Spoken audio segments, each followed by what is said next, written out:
Today, I am answering a question that I get asked all the time, especially from people in relationships with a dismissive avoidant, which is, why won't they change? Why do they keep hurting me if they say that they care about me?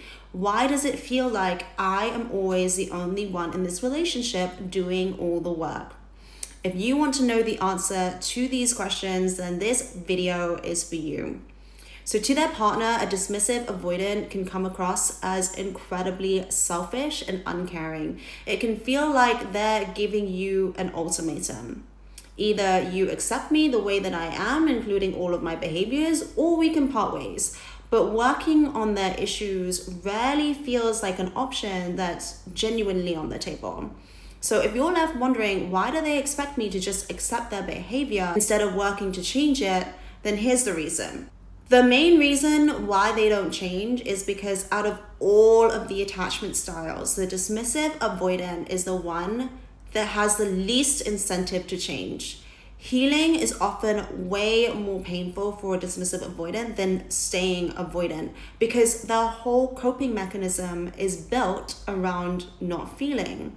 So unlike someone with an anxious or disorganized attachment style who are already in intense emotional distress and are driven into doing the work and doing the deep healing because they want to feel better, dismissive avoidants don't have that same desire because they have gotten very good at compartmentalizing, numbing, and functioning without emotional closeness. And so they don't feel the same urgency to change as everybody else because on the surface, their strategy seems to work. It seems to pay off. So for the avoidant to truly heal, they would have to take down and dismantle the walls that they have spent years, even decades building. And behind those walls are some very scary and uncomfortable emotions like grief, anger, shame, loneliness, even emotions that they may have buried so deeply that they don't even know that they're there anymore.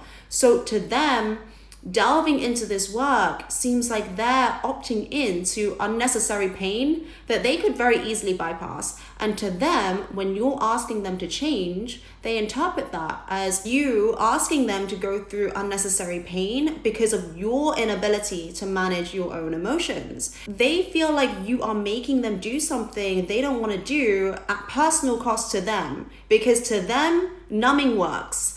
Avoidants are usually high-functioning, independent, composed, and fine. Their defenses have protected them. So by letting go of these coping mechanisms, it feels dangerous and illogical, not freeing and liberating.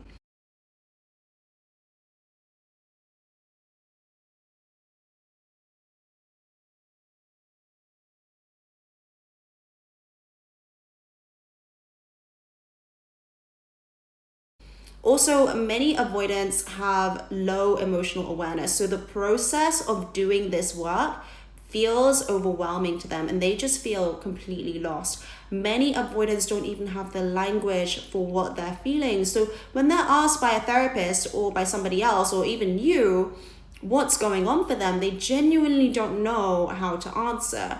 To avoidants, therapy or inner work can feel frustrating, unfulfilling, and overwhelming.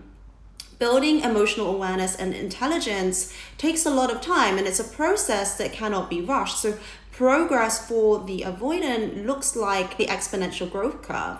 It is often very minimal at first before it starts to compound and take off. When you contrast this with the anxious types or the fearful avoidant types, they often feel better relatively quickly when they start healing. Whereas for an avoidant, there is no immediate payoff, just pure pain. For them, healing means front loading all of the pain, and it's like opening this floodgate of long suppressed emotions and having to sit in that discomfort for a long period of time before they very gradually start to feel better. So the risk reward benefit for an avoidant just seems very unappealing or lacking, especially since it is so much easier for them to discard, walk away, and repeat the cycle all over again. Can avoidants change? Absolutely. But they typically change only when the pain of staying the same becomes greater than the pain of changing. They are so good at compartmentalizing and functioning on the surface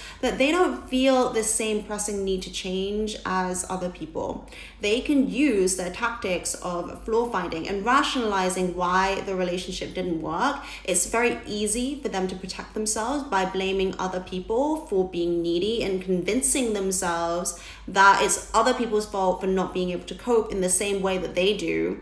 And they can typically go on doing this until something cracks through their system. Whether it be that they met someone they love so deeply that it caused them to feel the deep weight of regret for not being able to make that relationship work and for hurting that person. Or they continue with the person for so long that they realize they've had a string of failed relationships that panned out in the same way. And they become tired of repeating that same cycle.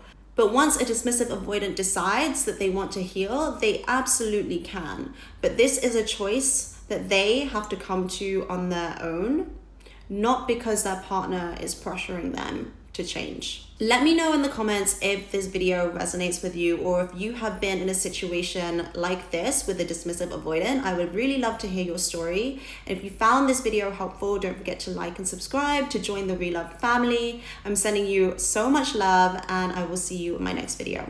Bye.